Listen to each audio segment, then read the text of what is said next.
ধুবুৰীত কংগ্ৰেছ প্ৰাৰ্থিত্ব পোৱাৰ পাছত মানকাছাৰত বদৰুদ্দিন আজমল আৰু হিমন্ত বিশ্ব শৰ্মাৰ বিৰুদ্ধে সৰব ৰকিবুল হুছেইন। টিকট লাভৰ পাছত ৰকিবুল হুছেইনে আজি মানকাছাৰত প্ৰথমখন জনসভা অনুষ্ঠিত কৰে।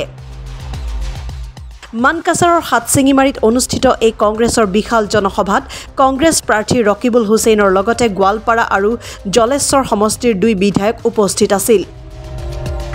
দক্ষিণ হালমাৰা মানকাছাৰ জিলা কংগ্ৰেছৰ সভাপতি তথা মানকাছাৰৰ বিধায়ক ডাক্তৰ মতিউৰ ৰহমান মণ্ডলৰ নেতৃত্বত অনুষ্ঠিত হয় কংগ্ৰেছৰ এই বিশাল জনসভা।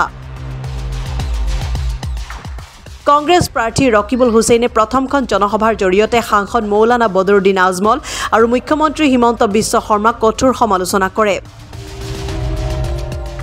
হাটচিঙিমাৰী মানকাছাৰৰ পৰা আজমলক বিদায় দিলে দিছপুৰৰ হিমন্ত বিশ্ব শৰ্মাক আমি বিদায় দিম বুলি ৰকিবুল হুছেইনে তাৎপৰ্যপূৰ্ণ মন্তব্য কৰে। একেদৰে হিমন্ত বিশ্ব শৰ্মা ধনী লোকৰ সদায় চাহাব বুলি সম্বোধন কৰাৰ বিপৰীতে দৰিদ্ৰ লোকক মিয়া বুলি তুচ্ছ তাচ্ছিল্য কৰা বুলি ৰকিবুল হুছেইনে দাবী কৰিছে। আজিৰ নিৰ্বাচনী সভাত ৰকিবুল হুছেইনে কি কৈছিল সম্পূৰ্ণ ভাষণ শুনোৱা হওক। আজি এই সভাৰ সভাপতি কংগ্ৰেছৰ জ্যেষ্ঠ নেতা আপোনালোকৰ অতি মৰমৰ আদৰৰ প্ৰাক্তন বিধায়ক মতিউৰ ৰহমান মণ্ডল সাহেব, অলপ আগতে আপোনালোকক বক্তৃতা দিয়া ভাতৃ বাপ্পী, মই NSY ৰাজ্যিক সভাপতি থাকোঁতে মোৰ লগত চাৰ দৰে লাগি গোৱালপাৰা জিলাৰ সভাপতি থকা আজি আপোনালোকৰ ইয়াত অন্যতম উদ্যোক্তা ৰফিকুল ভাই, মঞ্চত উপবিষ্ট ব্লক কংগ্ৰেছৰ সভাপতি, ইয়াত উপবিষ্ট কংগ্ৰেছৰ জ্যেষ্ঠ নেতাসকল, আলি মোলামাসকল, সন্মানীয় বয়োজ্যেষ্ঠ ব্যক্তিসকল, সাংবাদিকসকল, আই মাতৃসকল আৰু শ্ৰদ্ধাৰ ৰাইজ, প্ৰথমেই মই আপোনালোকক ধন্যবাদ জনাইছোঁ, কৃতজ্ঞতা জনাইছোঁ আৰু শুক্ৰিয়া আদায় কৰিছোঁ যে ৰমজান মাহৰ আজি দ্বিতীয় ৰোজা। এই সময়ত আমি জোহৰৰ নামাজ পঢ়ি ঘৰত ৰেষ্ট লওঁ, আসৰ নামাজ হোৱাৰ পিছতেই দোৱা দৌৰ কৰি থাকোঁতে মগৰিবৰ আজান হয়, আমি ইফতাৰ কৰোঁ। এই সময়খিনিত সাধাৰণতে আমি কোনো সভা সমিতিলৈ নাযাওঁ। তাৰ পিছতো আপোনালোকক আমি কংগ্ৰেছৰ সভালৈ আজি মাতিছোঁ। ইমান ৰ'দত ইমান বয়সস্থ লোকসকল, যুৱকসকল আহিছে, তাৰ বাবে মই আপোনালোকক ধন্যবাদ, কৃতজ্ঞতা আৰু শুক্ৰিয়া আদায়। প্ৰথম ৰোজাৰ ইফতাৰৰ সময়ত সেই কথাখিনি মই জানিব পাৰিছোঁ আৰু সেয়েহে সেই সভাখনত আমি সম্বোধন কৰিছিলোঁ। সেই সভাখনত সকলোৱে আবেগেৰে মোক আদৰণি জনাইছিল আৰু আনুষ্ঠানিকভাৱে আজি এইখন মোৰ প্ৰথম সভা, য'ত অল ইণ্ডিয়া কংগ্ৰেছ কমিটিয়ে মোক প্ৰাৰ্থী হিচাপে আপোনালোকৰ ওচৰলৈ পঠিয়াইছে। শ্ৰদ্ধাৰ ৰাইজ, মই আপোনালোকক যিখিনি কথা কৈছোঁ সেই কথাখিনি আপোনালোকে বিশ্বাস নকৰিব। মই অলপ খোলাখুলি মানুহ, কেৱল শুনক। কথাখিনি শুনাৰ পিছত আপোনালোকে ৰাতি যেতিয়া তাৰাবি পঢ়াৰ পিছত শুব, যেতিয়া নিজৰ ল'ৰা ছোৱালীৰ লগত আপোনালোকে কথা পাতিব, সেই সময়ত আমাৰ কথাখিনি অলপ মনত পেলাব আৰু মনত পেলোৱাৰ পিছত যদি আপোনালোকে দেখে যে আমাৰ কথাখিনি সত্য, আমাৰ কথাখিনি মানিলে আপোনালোকৰ ল'ৰা ছোৱালীৰ ভৱিষ্যত ভাল হ'ব, আপোনালোকে ইয়াত সুখে শান্তিৰে থাকিব পাৰিব, তেতিয়া আগন্তুক সময়ত আপোনালোকে আপোনালোকৰ সিদ্ধান্ত ল'ব, কংগ্ৰেছ দলক আপোনালোকে সমৰ্থন কৰিব। শ্ৰদ্ধা ৰাইজ, জীৱনত বহুত ভোট দিছে আপোনালোকে, কাৰোবাক বিধায়ক কৰিছে, কাৰোবাক MP কৰিছে, কি এইটো যিটো নিৰ্বাচন, এই লোকসভা নিৰ্বাচন যিটো হ'ব, সেই নিৰ্বাচন আপোনালোকৰ জীৱনৰ সকলোতকৈ বেছি গুৰুত্বপূৰ্ণ নিৰ্বাচন। এই নিৰ্বাচনত যদি আপোনালোকৰ সিদ্ধান্তটো ভুল হৈ যায়, এই নিৰ্বাচনত যদি আপোনালোকে যিজনক আপোনালোকে MP কৰিব লাগে সেইজনক MP নকৰে, তাৰ পিছত কিন্তু আপোনালোকে পস্তাই লাভ নহ'ব। আপোনালোকৰ ল'ৰা ছোৱালীয়ে ক'ব যে আব্বাজান, চাচা, দেউতা, তোমালোকেতো জানিছিলা যে বৰ্তমান অসমত অত্যাচাৰী হিমন্ত বিশ্ব শৰ্মা ডাঙৰীয়া মুখ্যমন্ত্ৰী আছে। এই মুখ্যমন্ত্ৰী গতৰাবৰ কাৰণে তোমালোকে কি কাৰণে ভুল সিদ্ধান্ত ললা বুলি আপোনালোকক তেতিয়া প্ৰশ্ন কৰিব। সেইহে মই কৈছো সময় থাকোঁতে এটা সিদ্ধান্ত আপোনালোকে ভুল নকৰিব ৰাইজ। মই অন্য কথা একো নকওঁ আপোনালোকক। আজি যে আপোনালোকে ৰোজা মাহত আহিছে, ঠিক আছে, আপোনালোকে কংগ্ৰেছকে সমৰ্থন কৰিব, কিন্তু আজি কিয় আহিছে? প্ৰত্যেকৰ মুখত কিন্তু হাঁহি নাই। সঁচাকে কওকচোন, আমি অলপ ভয় ভয়কে আছো নে নাই? প্ৰত্যেকজন মানুহৰ এটা ভয়, শংকা, কেতিয়া আমাৰ ঘৰটো ভাঙি দিয়ে। আজি বা আকৌ হিমন্ত বিশ্ব শৰ্মাই কি ধৰণৰ এটা অত্যাচাৰী ঘোষণা কৰে। কেইদিনমানৰ আগত শুই থকা অৱস্থাত ঘৈণীয়েকৰ বুকুৰ পৰা গিৰেকবিলাকক ওলাই লৈ গৈ জেলত পঠোৱা নাই জানো ৰাইজ? মনত কৰিবচোন ৰাইজ, আমি পাহৰি যাওঁ কিছুমান কথা। ঘৈণীয়েকৰ বুকুৰ পৰা গিৰেকক লৈ গৈছে, ঘৈণীয়েক ল'ৰা ছোৱালী হাহাকাৰ লাগিছে, ক'ত গৈছে নাজানে, পিছত গৈ পেলাই গম পাইছে যে থানাত জেলত লৈ গুচি গৈছে। আমাৰ ল'ৰাসকলক মাতি নি বিভিন্ন ক্ষেত্ৰত অত্যাচাৰ কৰাৰ উপৰিও ফেক এনকাউণ্টাৰ কৰি গুলিওৱা নাই জানো ৰাইজ? ডেকা ল'ৰাসকলৰ বুকুত বহুত গুলিয়াই হত্যা কৰা হৈছে। আমি কোৱা নাই, হাইকোৰ্টে কৈছে বহুতৰ ক্ষেত্ৰত। শুই থকা অৱস্থাত ল'ৰা ছোৱালীৰ পৰীক্ষা আছে অহাকালি, আমাৰ বহুতৰ ঘৰ ভাঙি দিছে। ভাঙিছে নে নাই ৰাইজ খবৰ লওক আপোনালোকে। যিজনে মুখ্যমন্ত্ৰী ইমান অত্যাচাৰ কৰে,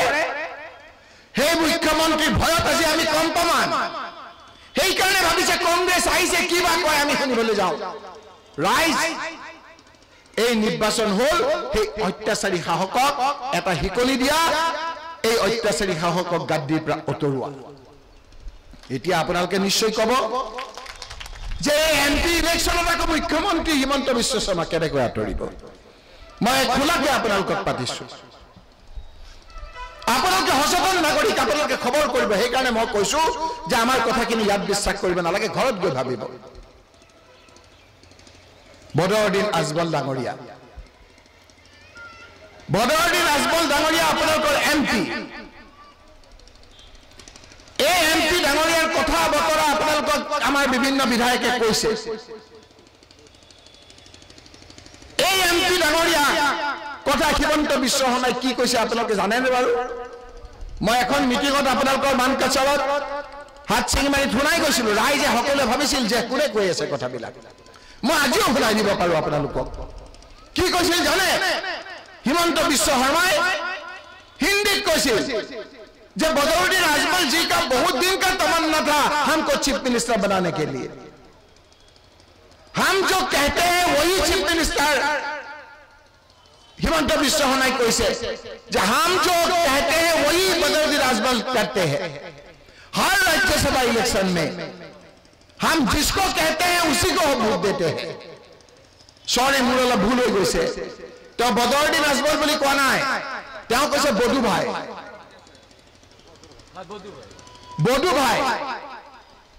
বদু ভাই মই জি কওঁ সেই কথাকে শুনে। আৰু এই বদৰুদ্দিন আজমল ডাঙৰীয়া যি বদৰুদ্দিন আজমল ডাঙৰীয়াৰ ইউডিএফ সংখ্যালঘুসকলৰ কথা কয় তেওঁ কৈছে এই যিজনে ঘৰ ভাঙে বুকুৰ পৰা ঘৈণীয়েকে গিৰিয়েকক লৈ যায় এনকাউন্টাৰ কৰে কৈছে ইউডিএফে যে আমি সদায় ডক্টৰ সাহেবৰ লগত থাকিম। এই ডক্টৰ সাহেব ভাৰতবৰ্ষৰ সকলোতকৈ শ্ৰেষ্ঠ মুখ্যমন্ত্ৰী। সেইকাৰণে মই আজি আপোনালোকক কৈছো ৰাইজ আপোনালোকে বদৰুদ্দিন আজমল ডাঙৰীয়াক হাত চিঙি মাৰি মানকাছাৰৰ পৰা আপোনালোকে প্ৰত্যাখ্যান কৰক। দিছপুৰৰ পৰা হিমন্ত বিশ্ব শৰ্মাক অতৰাৰ দায়িত্ব আমি লৈছো ৰাইজ।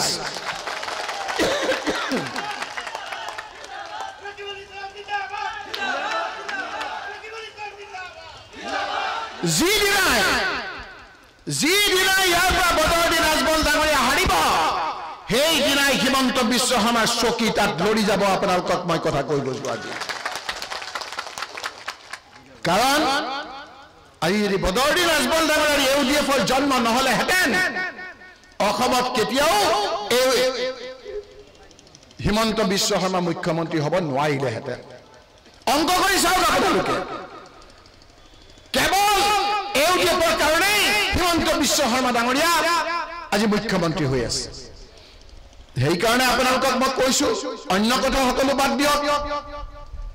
যে বদৰুদ্দিন আজমল ডাঙৰীয়াক আপোনালোকে ইয়াৰ পৰা অতৰাৰ লগে লগে হিমন্ত বিশ্ব শৰ্মা ডাঙৰীয়া কপি যাব তেওঁ থৰক বৰক হৈ যাব দিছপুৰৰ পৰা মুখ্যমন্ত্ৰীত্ব তেওঁ যাব সেইকাৰণে এই যিটো ডিলিমিটেশ্যন কৰিলে এই ডিলিমিটেশ্যনৰ যোগেদি বদৰুদ্দিন আজমল ডাঙৰীয়া কেনেকৈ আকৌ জিকিব জানে তেওঁ হাত চিং মাৰি মানুহে ভোট নিদিয়ে বুজি পাই গৈছে মানকাছাৰ মানুহে ভোট নিদিয়ে তেওঁ গম পাই গৈছে তেওঁ গম পাইছে ধুবুৰীৰ কোনো সমষ্টিৰ মানুহে ভোট নিদিয়ে সেইকাৰণে তেওঁ তিনিটা নতুন সমষ্টি অন্তৰ্ভুক্ত কৰিছে তেওঁৰ বন্ধু হিমন্ত বিশ্ব শৰ্মা ডাঙৰীয়াই বৰপেটাৰ দুটা আৰু বঙাইগাঁৱৰ এটা সমষ্টি নতুনকৈ অন্তৰ্ভুক্ত কৰি ডিলিমিটেশ্যনত কৰবাত হৈছে 8টা সমষ্টি কৰবাত হৈছে 9টা সমষ্টি ইয়াত 11টা সমষ্টি কৰিছে ৰাইজ 11টা সমষ্টি ভাৰতবৰ্ষৰ ভিতৰত এই সমষ্টিটো সকলোতকৈ বেছি পপুলেশ্যন 27 লাখ টকা আজি এই এমপি সমষ্টি কৰিছে যাতে যিকোনো প্ৰকাৰে বদৰুদ্দিন আজমল জিকি যায় আৰু হিমন্ত বিশ্ব শৰ্মা মুখ্যমন্ত্ৰী হৈ থাকিব পাৰে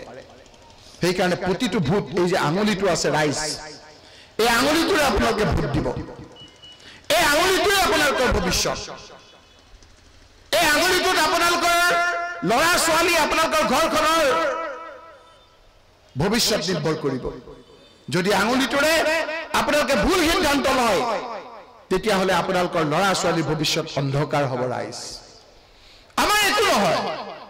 মই এমপি নহ'লে আমাৰ আকৌ বিধায়ক হৈ থাকিম কিন্তু আমাৰ মানুহখিনিক আমি সহায় কৰিব নোৱাৰিম একবাৰ আপোনালোকে বদৰুদ্দিন আজমল ডাঙৰীয়াক আঁতৰাই দিয়ক ৰাইজ ইয়াৰ উন্নয়ন ইয়াৰ শান্তি ভালকৈ হোৱা সকলো দায়িত্ব আমি লৈছো ৰাইজ এবাৰ আপোনালোকে আমাক বিশ্বাস কৰক আমি বাকীত চলা লোক নহয় ইয়াত থকা বয়স্ক লোকসকলে জানে এদিন মই ইয়ালৈ অহাৰ লগে লগে আপোনালোকে কৈছিল ইয়াত মাথাউৰি কাম কৰিব লাগে সেইদিনাই থিয়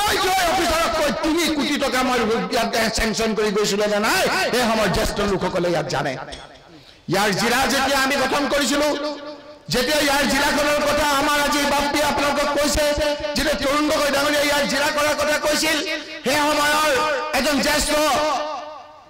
IAS অফিচাৰ CK দাস ডাঙৰীয়াই মোক কৈছিল যে ছাৰ আপোনালোকে তো তাত ডিষ্ট্ৰিক্ট কৰিলে কিন্তু তাত ট্ৰেজাৰী নাই ট্ৰেজাৰী নাথাকিলে কি হ'ব জিলা ইয়াৰ পৰা মানুহে গৈ পেলাই ধুবুৰীত যাব লাগে ধুবুৰীত যদি আমাৰ এটা ট্ৰেজাৰীৰ কাৰণে যাব লাগে তেতিয়াহ'লে আমাৰ জিলা কৰি কি লাভ মনত কৰক ৰকিবুল হুছেইন মন্ত্ৰী থকা অৱস্থাত এই হাত চিনি মাৰি আহি আমি আমাৰ ট্ৰেজাৰী আমি গাত কৰিছিলো নাই খবৰ কৰক এইবিলাক হ'ল ৰাইজৰ উন্নতি হোৱা আচল কথা বহু কথা আপোনালোকে আজি কথাবিলাক নাজানে কৈছে আমাক আলম ডাঙৰীয়াই কেইদিনমানৰ আগত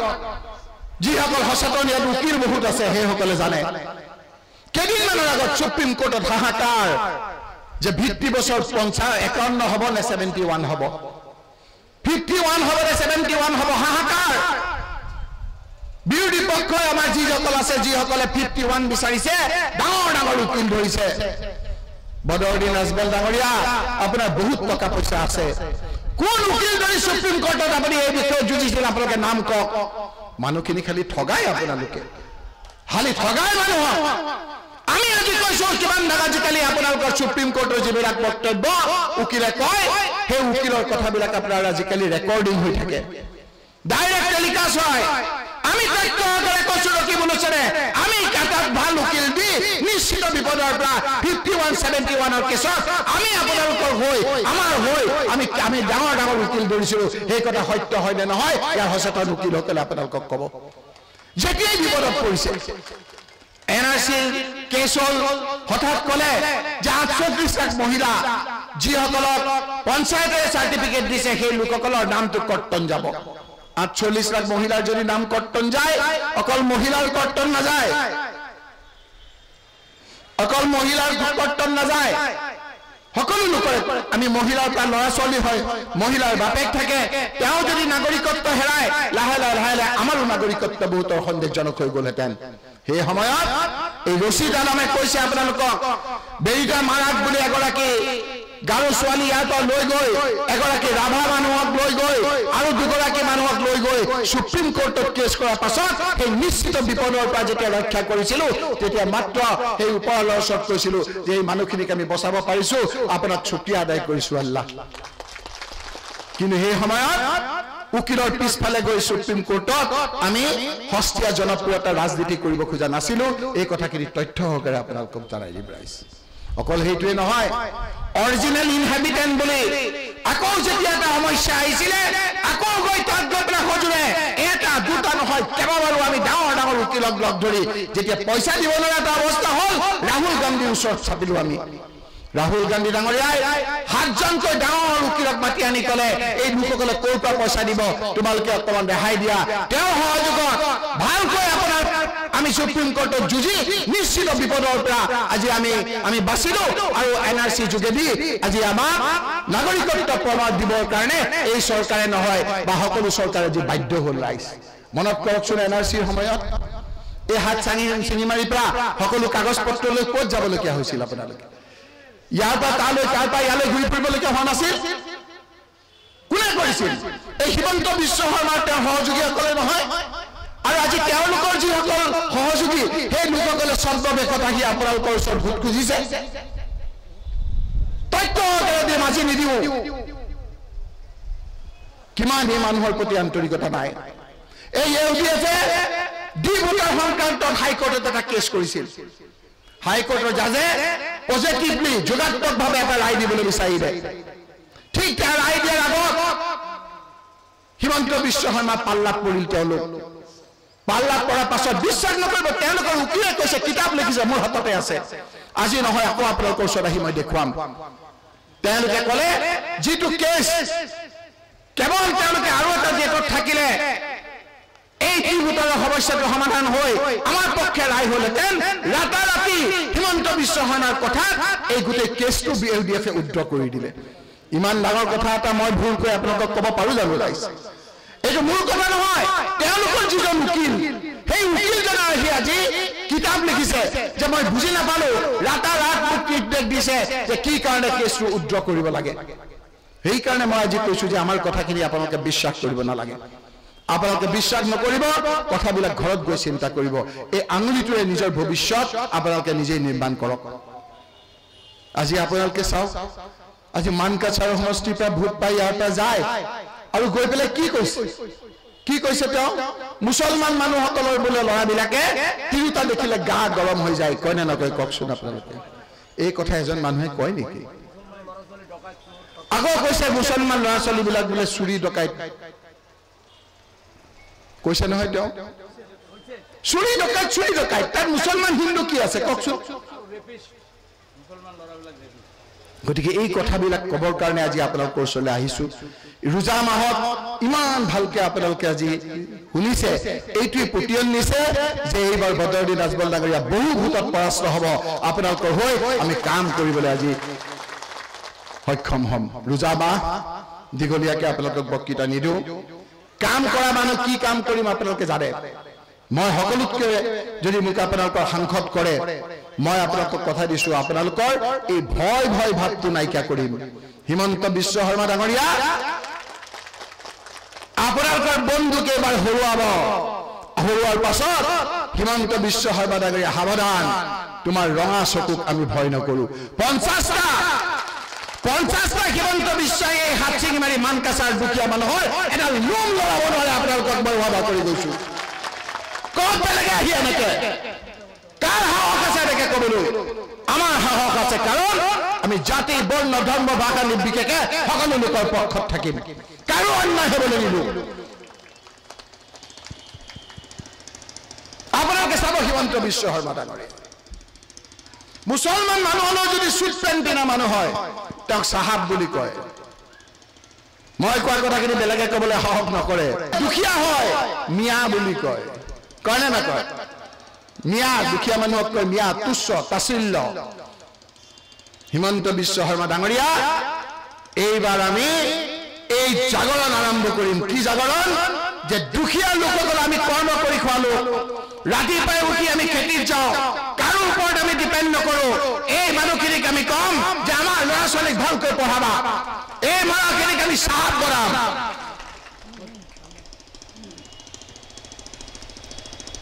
আজি আদিলৰ বুলি এজন এক্টৰ আছে আমাৰ আজি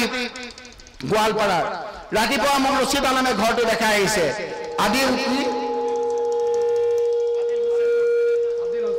আদিল হুছেইন বহুতে জানে এক্টৰ আদিল হুছেইনৰ ডাঙৰ ডাঙৰ পোষ্টাৰ গুৱাহাটীত লগোৱা আছে হিমন্ত বিশ্ব শৰ্মাৰো ক'ৰবাত লগা আছে তেওঁলোকৰ লগা আছে আদিলৰ যে এক্টৰ আদিলৰ যে চুটপেণ্ট পিন্ধা তেওঁ চাহাব হৈ গ'ল তেওঁ চাহাব কিন্তু আদিলৰ লগৰ বাকী মানুহখিনি মিয়া কথাখিনি বুজিলে গতিকে আমি আৰ্থিকভাৱে সচ্ছল হ'ব লাগিব আমি টনকিয়াল হ'ব লাগিব আমি কৰ্ম কৰি খোৱা লোক আমি উৎপন্ন কৰা বস্তু আমি বিক্ৰী কৰিম আমি কাৰো ওপৰত ডিপেণ্ডেণ্ট নহওঁ যেতিয়াই আমি লোকৰ ওপৰত ডিপেণ্ডেণ্ট নহওঁ তেতিয়াই আমাৰ প্ৰতি সকলোৰে কথা বতৰাবিলাক সলনি হ'ব ৰাইজ এই লোকসকলক কেনেকৈ কি কৰিব লাগে আমি জানো ৰাইজ এবাৰ সুযোগ দিব আপোনালোকে দিবনে ৰাইজ মই আসৰৰ আজান দিব আৱাজ পৰিব তাৰপিছত ঘৰলৈ যাব লাগিব আপোনালোকৰ ঘৰৰ মানুহে ইফতাৰৰ কাৰণে ৰখি থকা নাই জানো গতিকে আজি এইখিনি ক'লো আকৌ আহিম আপোনালোকৰ মাজত ফুলবাৰী দলং বোলে আজমল বনাইছে আৰু এয়াৰপোৰ্ট ৰূপসী বুলি ফুলবাৰী দলং ফুলবাৰী দলংখন হৈছে 2008 চনত তৰুণ গগৈ ডাঙৰীয়া যেতিয়া চিফ মিনিষ্টাৰ আছিল 2008 মনত ৰাখিব ইমান কথা ক'ব নালাগে যিটো মানুহ এটা হিলগুটি পেলাব নোৱাৰে তেওঁ এটা ফুলবাৰী ব্ৰিজ বনাব পাৰিব কওকচোন যদি ফুলবাৰী ব্ৰিজ বনায় এই ৰাস্তাটোত এটা হিলগুটি পেলাকচোন তেওঁ হিলগুটি পেলাব পাৰে তেওঁ ইয়াৰ ৰাস্তা ঘাটবিলাকত হিলগুটি পেলাব পাৰে তেওঁক আমাৰ মানুহবিলাকক ভাবিছে দুখীয়া মানুহ একো নুবুজে ধনী মানুহতকৈ দুখীয়া মানুহে ভালকে বুজে কোনোবা ধনী মানুহ আমাৰ লগত নাথাকিলে আপোনালোকে নাথাকিব দুখীয়া মানুহখিনি একেলগে আহক আমাৰ লগত দুখীয়া মানুহ একেলগে আহক ধনী মানুহখিনি আপোনালোকে এই মিছা কথা কোৱা সেই লোকসকলৰ লগত যাওক গৈ লাগিলে মই কোৱা নাই ধনী মানুহ আমাৰ লগত থাকিব কিন্তু ধনী মানুহ গ'লে আমাৰ আপত্তি নাই দুখীয়া মানুহখিনি আপোনালোকে নিজৰ হাতত থকা এই আঙুলিটোৰে আপোনালোকে নিজৰ ঘৰখন ধ্বংস নকৰিব 2008 চনত ডিপিআৰ হৈছে তৰুণ গগৈ ডাঙৰীয়া থাকোঁতে সেই সময়ত ৰকিবুল হুছেইন মিনিষ্টাৰ আছিল ক'ব লাগিব অকল তৰুণ গগৈ কৰা নাই লগত মেঘালয়ৰ সেই সময়ৰ মুখ্যমন্ত্ৰী মুকুল চাংমা ডাঙৰীয়া আছিল মুকুল চাংমা ডাঙৰীয়া আৰু তৰুণ গগৈ নেতৃত্বত ফুলবাৰী দলং হৈছে বাকী ক্ৰেডিট লৈছে বেলেগে ৰাইজ এই কথাখিনি আপোনালোকে চাব এটা শিলগুটি পেলাব নোৱাৰে পাৰে জানো ৰাস্তা কৰিব পাৰে যাক আপোনালোকক মই কথা দিছো মই মানি ল'ম যদি তেওঁ কৰিছে এই ৰাস্তাটো যিটো আছে সেই ৰাস্তাটো ইলেকশ্যনৰ আগত কৰি দিয়ক তেখেতে প্ৰত্যাহ্বান জনাইছো এমপি হ'ব লাগে এই ৰাস্তাটোকে কৰি দিয়ক আপোনাক পাৰিব নোৱাৰে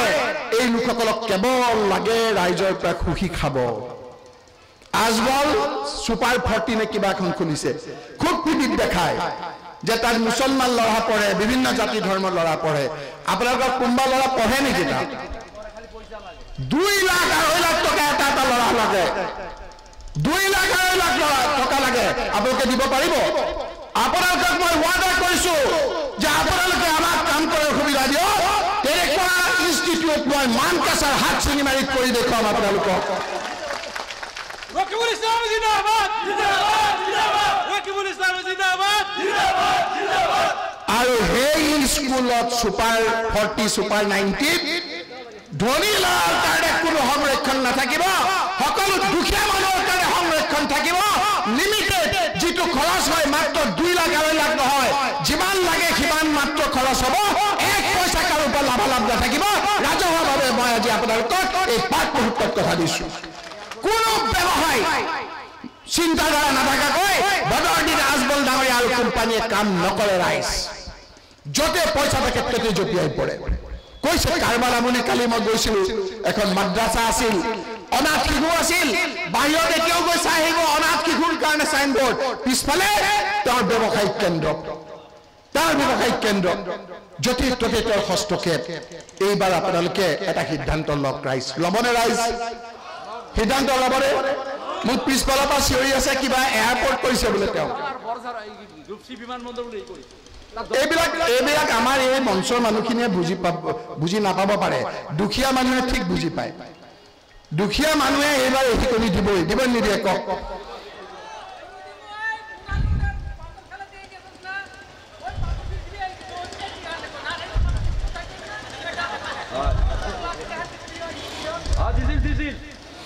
এইটোতো দিছে আৰু মনত পেলাই দিছো আপোনাক আৰু মনত পেলাইছো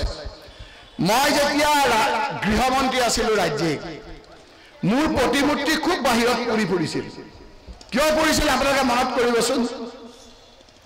যিসকল উকিল আছে সেইসকলে উলিয়াই ল'ব গতিকে আমি বাকিত চলা লোক নহয়